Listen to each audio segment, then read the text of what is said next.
So guys, panoorin natin to. Naging usap-usapan na naman sa social media ang viral na mga larawan kung saan namahagi ng bigas na may tatak na Romualdez Rice ang ilang kinatawan ng House of Representatives. Bukod sa iba't ibang komento ng netizens tungkol dito ay tila naging maanghang din ang komento ng dating opisyal ng Malacanang. Alamin natin sa report ni Carlo de la Peña.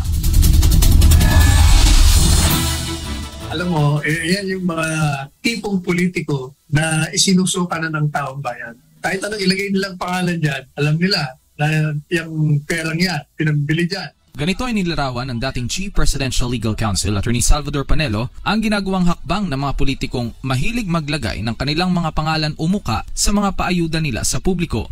Gaya na lamang itong bagong paayudang bigas. Kitang-kita kung sino daw ang nagpamahagi, ang Romualdez Rice, umani ng samot-saring pagpuna. Bakit daw ba kailangan pang ilagay ang pangalan ng politiko kung galing naman ang pondong ipinambili sa kaban ng taong bayan?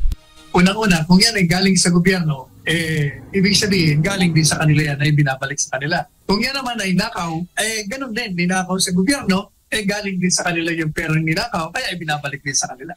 Ayon sa dating opisyal ng pamahalaan, kung galing sa sariling pera ng politiko ang ginagamit sa pamimigay ng ayuda ay wala namang problema kung gustuhin man itong ilagay ang kanyang pangalan o kahit pa ang litrato niya sa mismong produkto. Kaya dapat yung mga kongresista, mga senador, gumawa na kayo ng batas.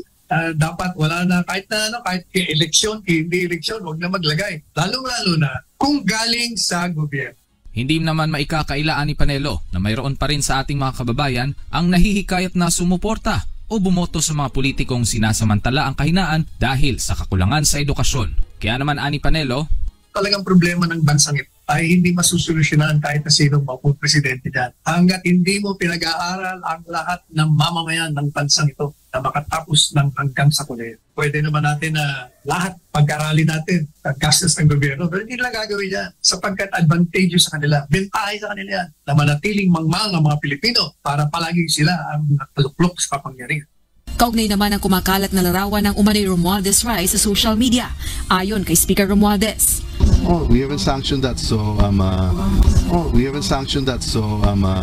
that will be rectified. But the most important thing is that we bring rice to every Filipino table at affordable prices.